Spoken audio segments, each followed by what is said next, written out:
What's up, cool people? I'm Matt Conroy, coming at you with a game review. Been a little while since I've had one of these out there. But, now that I've finished all the Darksiders 1 stuff, I figure I've got some space to put some of this stuff in here. So, I will be reviewing in this video the game Space Invaders Infinity Gene. So,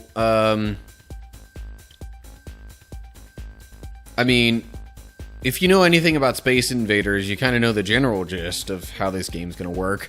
However, this is a bit more complex and a bit more involved than the classic Space Invaders. You've got online leaderboards, whatever. In general, this is just a one-player game, though. Downloadable content, not even sure what's in there. But, there are a couple of different modes for this, as well as you can also go to different sounds.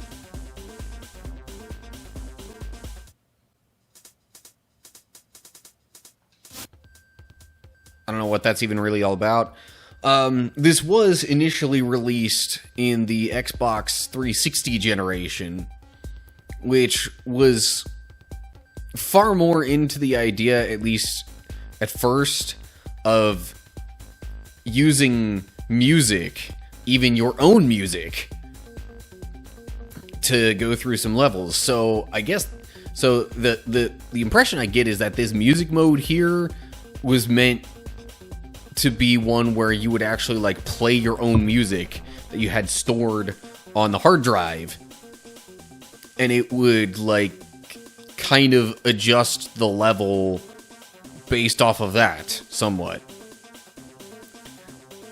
I was never really sure how much that actually affected games when it said that was a thing, but anyway.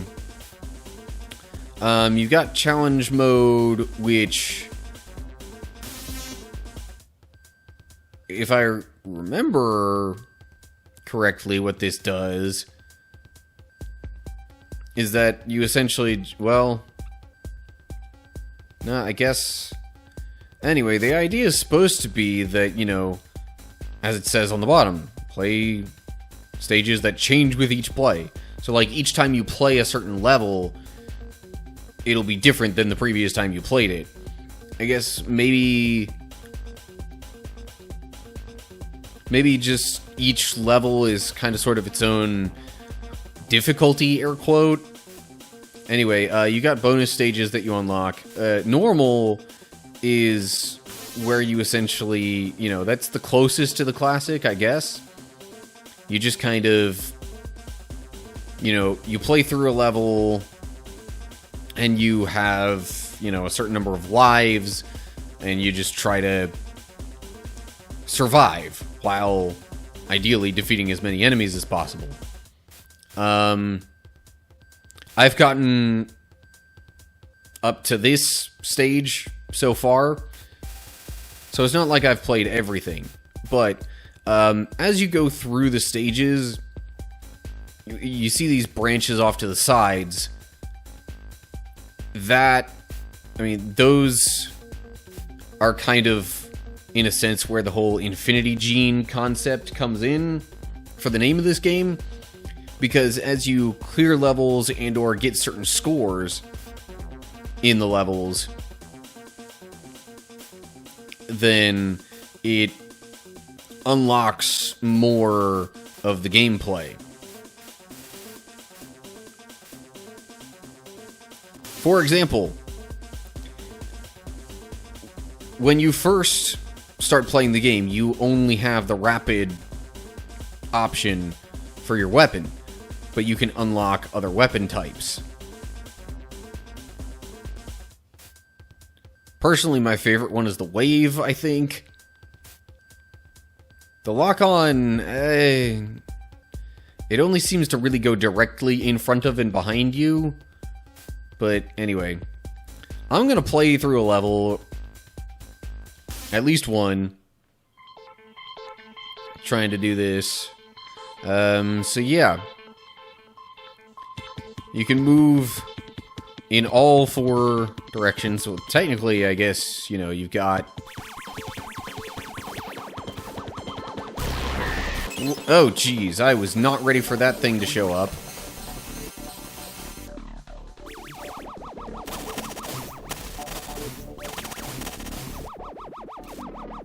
Oh, man. This is hardly giving me time or space to go and get my power-ups that I'm, you know... Yeah, as you can see, not exactly super easy here.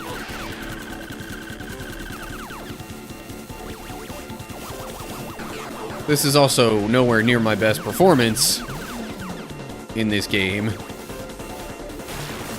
Oh yeah, there's also... So one thing that's a little bit different with this game as opposed to, you know, like the classic Space Invaders. Good grief. Okay, maybe I'll go back to an earlier stage. So that thing where it mentions Nagoya Attacks. That's... Okay, here, let me just go back to stage 1-1. So, the idea with the Nagoya Attacks is that you,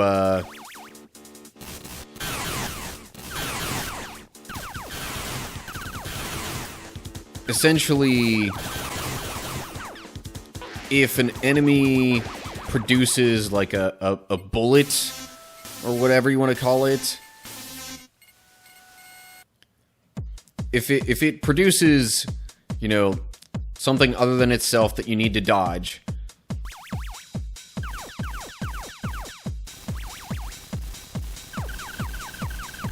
Oof, hello. There's about, I don't know, like a seemingly less than a second window. Very small window of opportunity where you can actually... like, intentionally get yourself close to, or even in the way of, one of those attacks. And then it'll actually, like, speed up your rate of fire. So, like, it seems weird that you would, you know, intentionally get yourself close to an enemy attack, but... if you really actually want, you know, to possibly get the most points and or just increase your rate of fire, you're going to need to do that. You're going to need to get yourself close to, you know, the enemy's shots.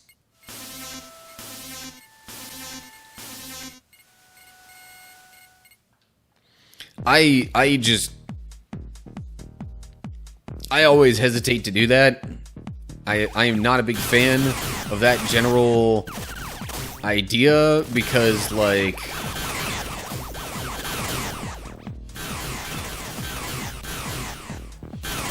because that involves, you know, intentionally getting myself close to enemy fire. And if I don't do it just right, then death to me. So, here we go. Evolution. The gravity weapon is now selectable when starting... Huh. I'd be curious to check that one out.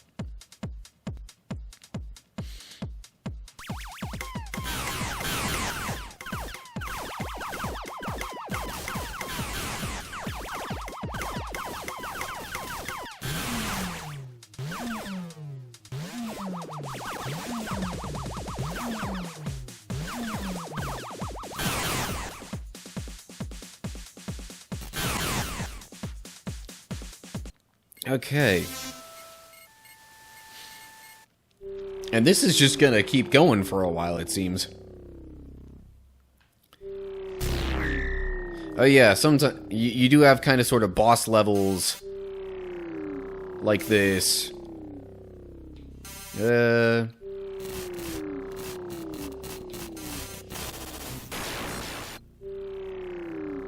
Well, that's... Yeah, I mean, I guess that was a boss. Oh, somehow I did get a Nagoya attack in there. Maybe it's because I was in the path of the beam while it was still forming? I don't know.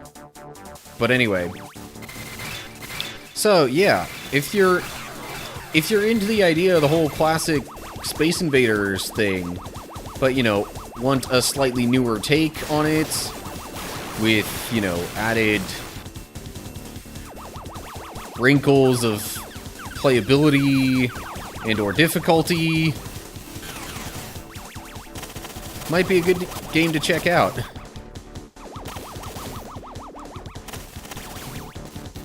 I, as per my usual, got this while it was free with Xbox Live Gold.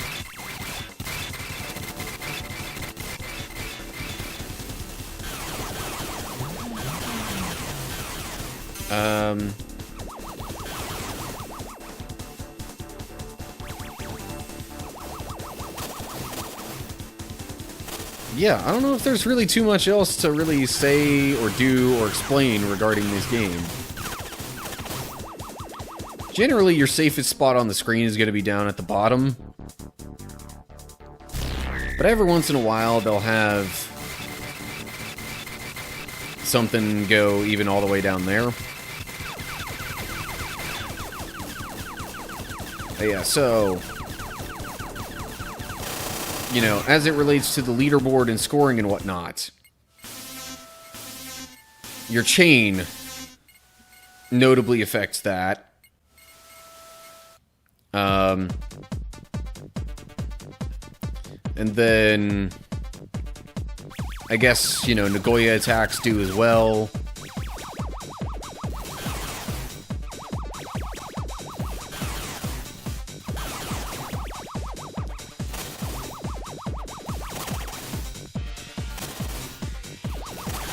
So, you know, if you really care significantly about the leaderboard, then, you know, you'll try to use whatever you can to increase that score. So I guess in that way, you know, there's more to this game than just surviving it. There's also, you know, with the leaderboard, the added incentive of, like, trying to, you know, maximize your score and do the absolute most that you can in a certain level or whatever.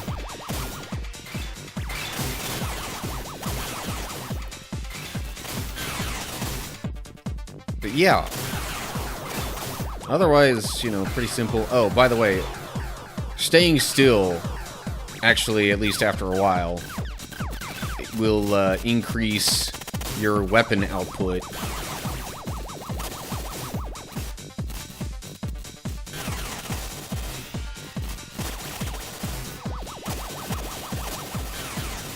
And by weapon output, I basically just mean your rate of fire.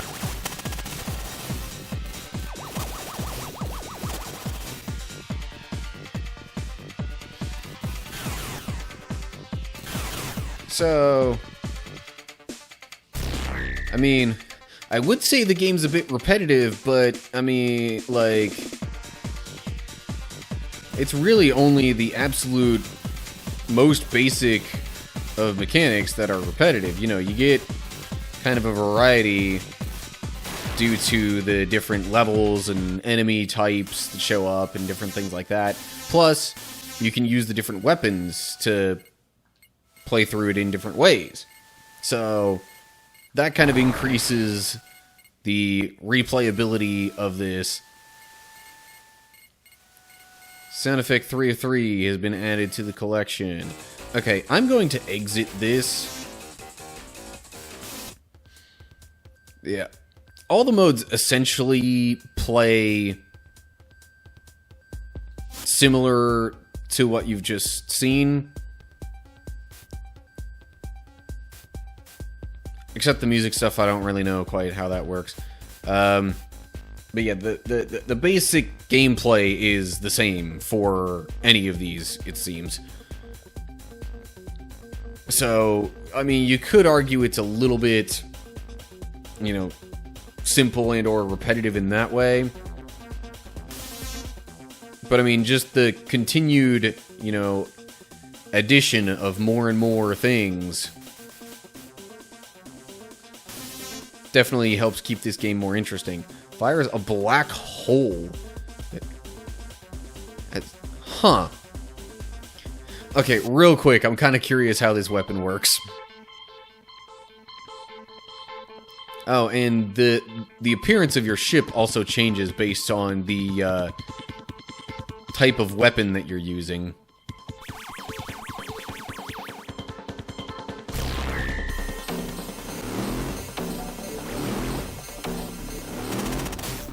Okay.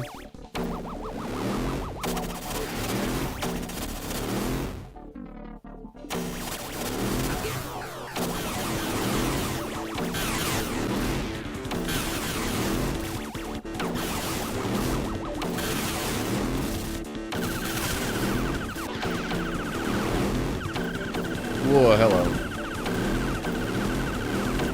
Huh. Oh, dang. Okay. This weapon has some very interesting possibilities to go with it.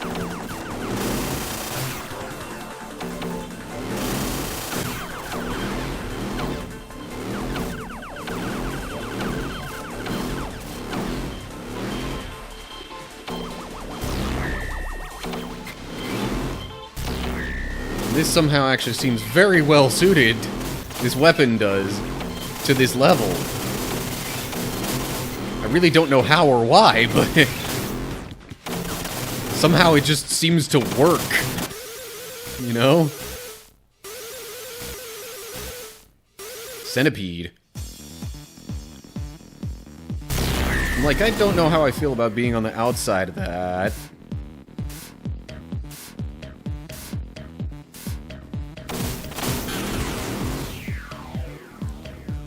Okay, so while it's all wireframey like that, huh. Anyway, okay. Well, I am having some fun with this newfound weapon.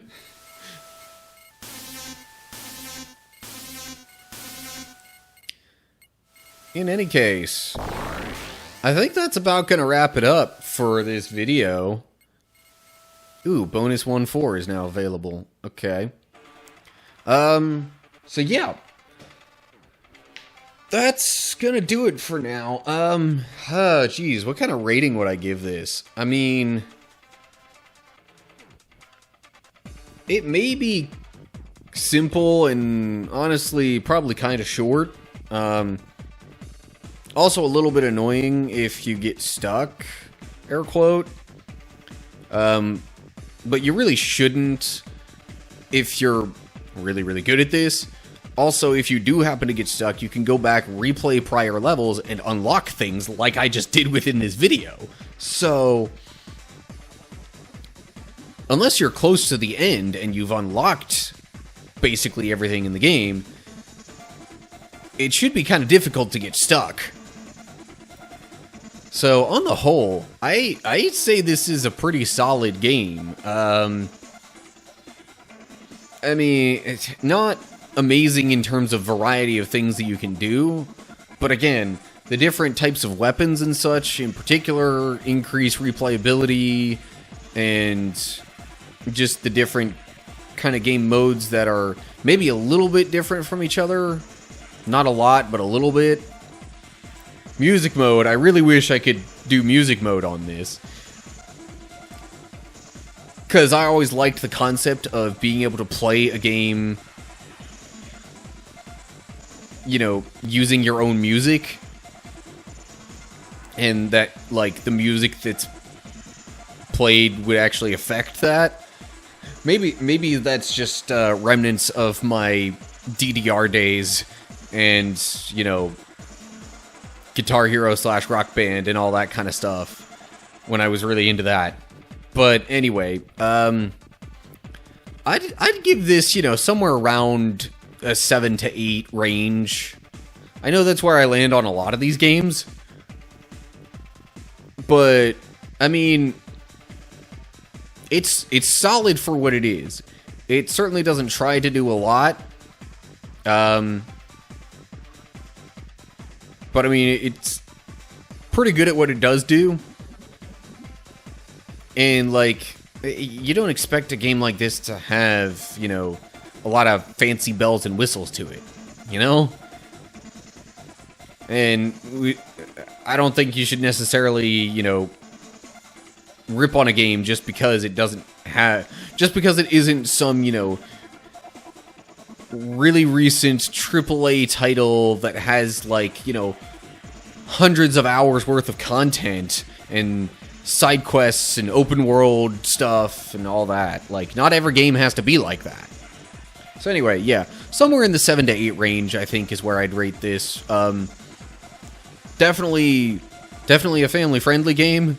Literally, as you boot up the game, it says it's rated E, and I think, fantasy violence or something like that is the only thing that comes up as any sort of concern. But yeah, anyway, that's really about all I have to say with this game. You can go check it out for yourself if you want. You probably have to pay for it now. But it shouldn't be much, so, Anyway. This kind of stuff, you know, wondering about the price of this is why I'm glad that I just get all these games with Xbox Live Gold. So anyway, let's not go on a tangent about that. So, that's gonna do it. As always, like the video and share it with others if you want them to see. Make sure you subscribe to my channel and click the notification bell to get updates when I post new stuff. It should at least tell you which video that I'm posting, and the title of it should at least be an indication of what kind of video it is and whether or not you would want to watch it. But anyway, yeah, subscribe, click the bell, then you know when I'm putting new stuff out. And of course, look down in the description for info on other social media pages, and leave your comments down below all that with any thoughts that you have on games that you would like me to play through and or review, any other video ideas, whatever you have for me. Let me know down below. So that's it. Hope you're all doing well. Hopefully I will see you for the next video. But until then, stay cool, people.